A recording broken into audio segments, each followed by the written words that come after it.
Devin Heroux joins us on the Western Pizza Guest Hotline, the Greek-style pizza that's become famous around the world, plus all the Greek and Canadian food you can't get enough of. Western Pizza, the local legend. The legend Devin Heroux is in Halifax getting set for the Canadian curling trials, but starting with an apology. You and I have known each other for a long time, and we got to share a moment at the Grey Cup after the Saskatchewan Roughriders won. And the whole month has become a blur to me. And some point in this month, I believe it was pre-West final, you were named to be going to the Olympics, and you're going to be taking part in the opening ceremonies in addition to all the great work that you do there. I didn't congratulate you. I was in such a euphoric moment that I didn't say congratulations. So congratulations, my friend. Dave, first of all, thank you for that. No need to apologize because it was all a blur and everything was happening and the party is still going all the way out here in Atlantic Canada where, Saskatchewanians, we travel well. So there's a bunch of us who are still celebrating out here on the East Coast. And I want to return the congratulations to you because I'm absolutely thrilled that you're the voice of our Saskatchewan Roughriders. Of course, we go way back to Blades hockey and Huskies hockey broadcasts. And when you were named Voice of the Roughriders, I was over the moon for you. I was over the moon for the fans. You're a pro. And I'm just so glad that you are part of this journey. What a season. What a team. What a championship. So we can go on and congratulate each other. But this is what a great time to be green and be from Saskatchewan. Is that not the truth? Let's start with the Grey Cup before we go anywhere. What was the moment for you? I don't take any of these Grey Cup moments for granted. That was my 11th Grey Cup, Dave. I have now bared witness to 3 of the Rough Rider Grey Cup wins of the 5 in our history. I've been there for the 2 heartbreaking losses as well. I've had to cover them when the Rough Riders weren't in them, but it's a different feeling when you show up to a stadium and your team is playing in the championship. I made it very clear to my employer that I would not be filing, Dave, because there were no guarantees that there would be any level of objectivity. There wasn't. As you saw, I was decked out in green from start to finish. It was wonderful, quite frankly, that it happened in the Winnipeg Blue Bombers Stadium. I know much had been made about that, but that is a great rivalry that I grew up as a part of in the province at every Labor Day Classic and the first ever Banjo Bowl as well. But I think the way the team did it, the way they won it, defense wins championships. I was kind of cringing at the fact that every Grey Cup always seems to be dramatic when I really didn't want to be. It felt like we were a score away from blowing them out. But it was riveting. It was heart-stopping. And really, actually, the moment for me, Dave, was the fact that I was watching the game as luck and fate would have it, beside Dylan Wynn's father, of course, of the Montreal Alouettes. Wow. So him and I watched that game together. Of course, I enjoyed it and soaked it up. But to see a father watch a championship game, watch his son play, was a really special moment for me. It was bigger than the game, and he gave me a huge hug and said, "Congratulations, first-class guy, John Wynn." So that's what it was for me. It was quintessential Canadiana. It was a great Grey Cup game, and we are the champions, and that is sweet. Devin Heroux, that is you in a nutshell. Right there. For curling fans, if you do not follow Devin on social media, you are missing out, because the insights, the relationships that you have formed with the athletes that compete at the highest level is spectacular. You're in Halifax right now for the Olympic curling trials, which get underway tomorrow. 8 of the best men's, 8 of the best women's team are going to be on the ice. What's the buzz? What's the feeling right now out that way? Dave, I've never felt anything like this ahead of a curling event. This is the 3rd Olympic trials over 12 years that I'll be covering. I've covered all of the bonspiels around the world, World Championships, Brier, Scotties. I've never felt anything like this. I just got back from Scotiabank Centre, downtown Halifax, where the teams were on the ice. There is a level of intensity and stress and anxiety and excitement I've never seen. It feels like the stakes have never been been higher for Canadian curling. It's been somewhat of a fall from grace. Gone are the days that Canada shows up at an Olympics and is guaranteed a podium spot. In fact, over the last 2 games, Canada has only come away with bronze medals in the 4-person game. So they're feeling it. The Canadian curlers are feeling it. Of course, on the women's side, Rachel Homan, world number 1, back-to-back Scotties and world champion. They're a juggernaut. It's theirs to win and theirs to lose, quite frankly. But I think they're ready to meet the moment. They just seem like they're on their own stratosphere. On the men's side, Dave, flip a coin. I mean, this is like rock'em, sock'em, heavyweight, Dunstone, Jacobs, Gushu, Epping, McEwen, Kleider, McDonald, Cooey. I said all of them because the reality of it is if any one of them gets hot, it could go their way. So it's an all-you-can-eat buffet of granite glory. I can't wait. The fans can't wait. I'm hearing this place is going to be absolutely packed. So buckle up. It's going to be some of the best curling you've ever seen. Brad Gushu, this is his final Olympic trials. This is his final season. Does that put more or less stress on him entering this event?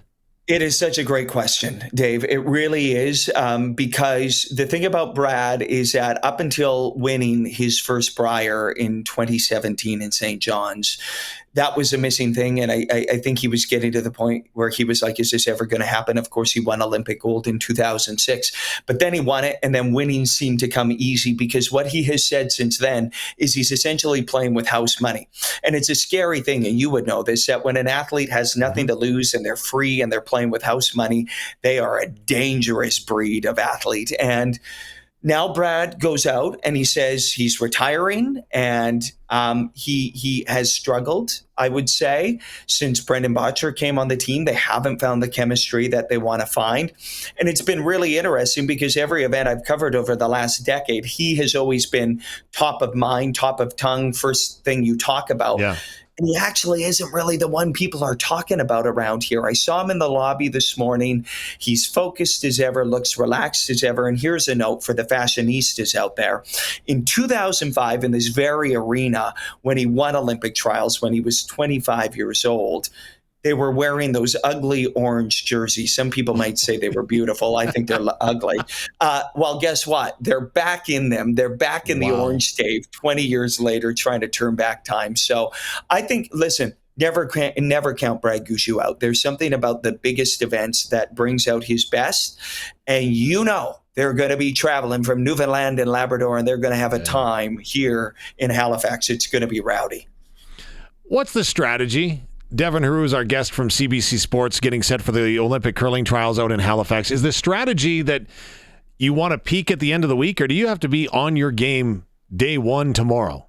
Every one of these games is a playoff game, as far as I'm concerned. 8 teams, so you play 7 games round robin. I was talking to David Murdoch from Scotland, who's now the high performance director for Curling Canada. We flew over here, and we were bantering and talking about what sort of record gets you into the playoffs. Of course, top 3 teams make it into the playoffs. First place goes directly to the final.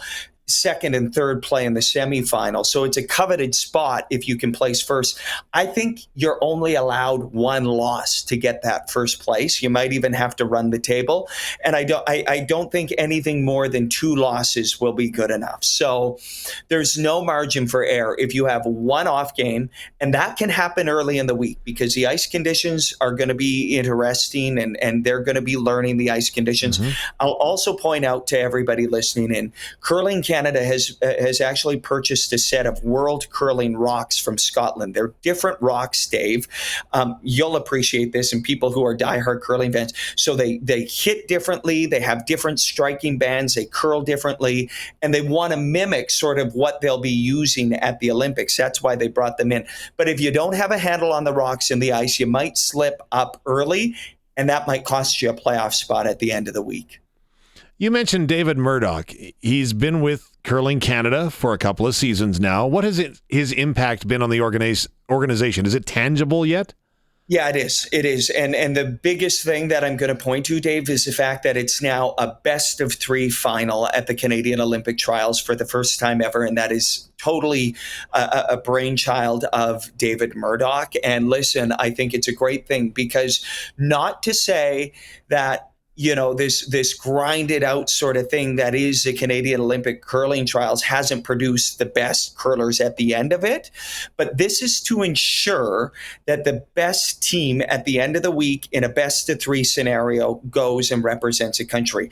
Quite frankly, when you get to this level of curling, any one of these teams can likely win a one-game showdown. Could come down to a pick rock or something crazy happens in the game. You don't want that to determine the team you're sending to the Olympics. So you build in a bit of a buffer. If you can beat one of these teams 2 or 3 times, I feel you deserve to go. And that's all the credit to David Murdoch to really put in that safeguard, is what I think of it as. And it's going to be dramatic. I mean, can you imagine if this thing comes down to a game 3 on Sunday here in Halifax with an Olympic berth on the line? It's going to be, I hope it does on both sides, because I love drama and chaos. It's just going to be riveting stuff. And I think that all the credit to David Murdoch to put that in place. Well, shout out to the Cali Curling Club here in Regina, Devin Heroux, is they haven't kicked me out yet when I'm watching my kid curl.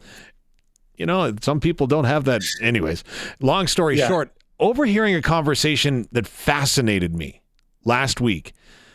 Would Curling Canada ever consider going to a best of team? So if you look at hockey, right, a team is selected and they go. Right now, the curlers put their own teams together. Is that something that would ever be considered or work? Well, I would argue that might be Team Homan right now, Dave. Yeah. Good call. I mean, and listen, as an add-on to that conversation, I would say, would Curling Canada ever get to a place where it just outright appoints a team to represent the country? I haven't ever heard this debate as strong for a team like Team Homan ever in the history of this event. I think there is a strong majority of people out there who feel they should be appointed. I don't think so. I think, listen, they haven't lost to a Canadian team since October 2024, more than a year. If you want to go to the Olympics for this country, do it, prove it, and do what you've continued to do and be who you've continued to be. In terms of putting together an all-star team, I'm going to say that if Curling Canada doesn't have success at these Olympics, there's going to be a serious overhaul of the system, because you look at what they've done in Scotland, for example, at the British Curling Academy with Team Mowat. They essentially formed this juggernaut, the Curling Avengers, Team Mowat, and they've basically been unstoppable. So listen, other countries in the world don't have the luxury and the depth we do, and that's why they sort of appoint their team and they fund them, and it's a full-time gig, and how nice would that be? Here in Canada, we have depth. We're kind of victims of our own success, Dave. But I think to keep a pathway to curling in this country, you have to have trials, you have to have teams. But I would say if they don't have success here, we might not be too far off from sort of a curling all-star team at the Olympics. See, as I said, we are mailing it in here, so we're asking you all the questions. We're just sitting back and listening to your expertise. So fill in the blank question. The team that wins the Olympic curling trials this week will blank. Oof. Boy, that's a choose your own adventure, isn't it? Isn't it? I'm going to say the teams that win the Olympic curling trials here in Halifax will end up on the Olympic podium. That's what I'm going to say. And for Rachel Homan, this is everything to her. She's been at the previous 2 Olympics. Of course, she bombed out in 2018, didn't even make it to the playoffs. Then she was there in mixed doubles in Beijing. She didn't make it to the playoffs as well. This is everything for her. On the men's side, my goodness, you just have to fight like hell to make it into the semifinal. And then the top teams in the world, they're going to be hard to beat. So curling has never been better. The Canadian trials are going to be absolutely electric. I can't wait. It's going to be nonstop stuff. And let's say I'm just ready to get this thing going, Dave. No doubt. You can hear the passion in your voice. You talk about the best of the best, though, and that is, of course, the Grand Slams, the World Curling Tour. Of course, you're a big, big part of that. Making a stop in Saskatchewan at Merlis Belcher Place on the grounds of the University of Saskatchewan next month.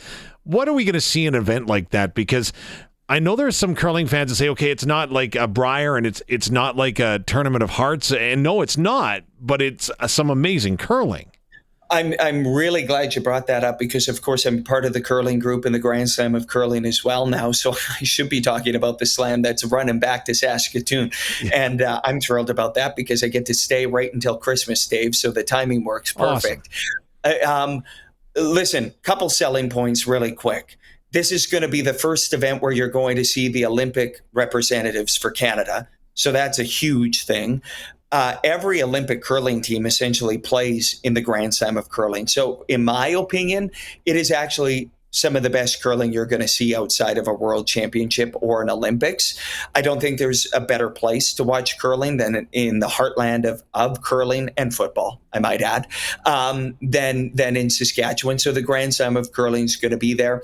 And I really think it's going to be at such a different level, such a high level, because everything is different in an Olympic year. So these teams at this point, and I travel with them, I was just in Tahoe with them, I've been on the circuit, I see them week in and week out. Something clicked over this past few days where they're now feeling it. Those Olympic juices are starting to flow, and it just so happens that Saskatoon sort of gets to be the gateway to the real Olympic season. So get down there, pack the place. Ticket sales are strong, unsurprisingly, but you're going to see the best on the planet, and it's going to be a chance to send off our Canadian curlers to the Olympics in a really fitting way.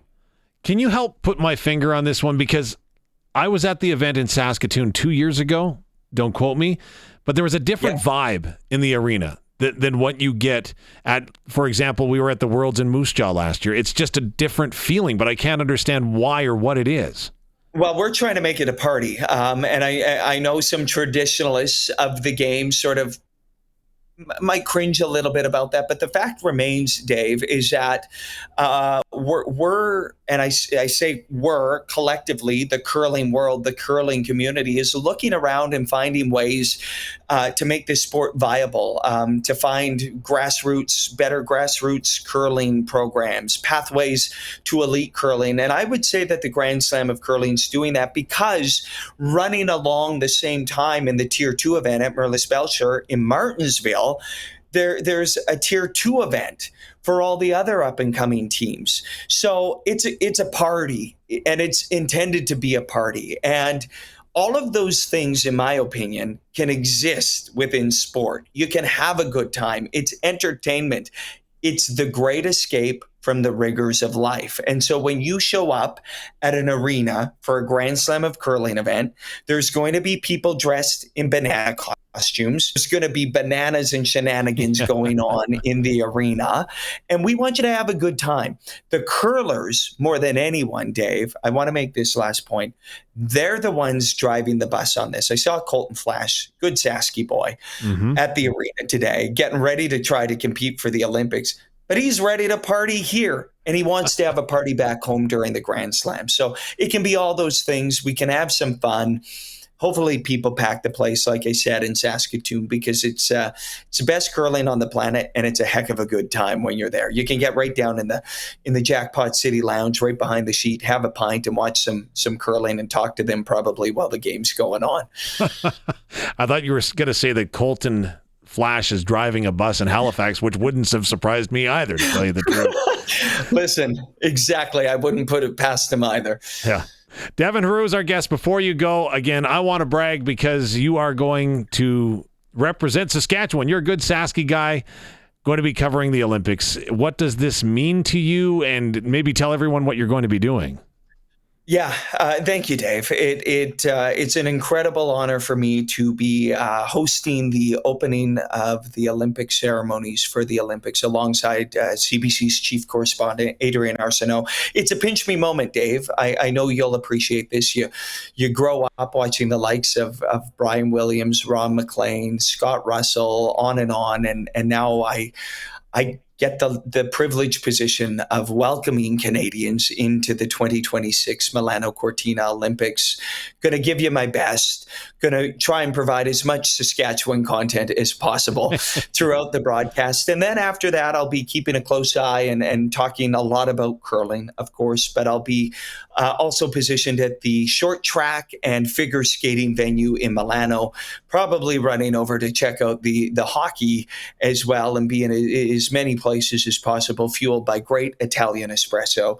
But I'll close out by saying my love of the Olympics was sparked during the 1998 Nagano Olympics when our great team, Schmerler the curler, that fearsome foursome from the Cali, of course, as you said and mentioned, they were larger than life, Dave. They felt like the neighbor next door. And what they proved to me is that you could be from our great prairie province and you could go out there and you could kick ass on the biggest stage on the world. And that ignited something in me that has guided all of my storytelling, has guided everything I do.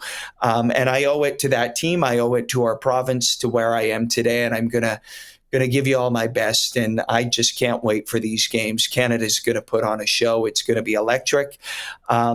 And we're doing it at a time when we're the Grey Cup champions, and hopefully we'll be talking about a Vanier Cup championship and do a sweep from the Valkyries to the Hilltops to the Riders to the Huskies. So I've always said when the Riders are rolling in the province, everything's good in Saskatchewan. So good things, high tides raising all boats in the Prairie Province. Keep doing what you do. Enjoy the week in Halifax. Thank you for taking some time. Appreciate you, Dave. Keep the good times going back home. I don't think I can. I've had too many good times this week.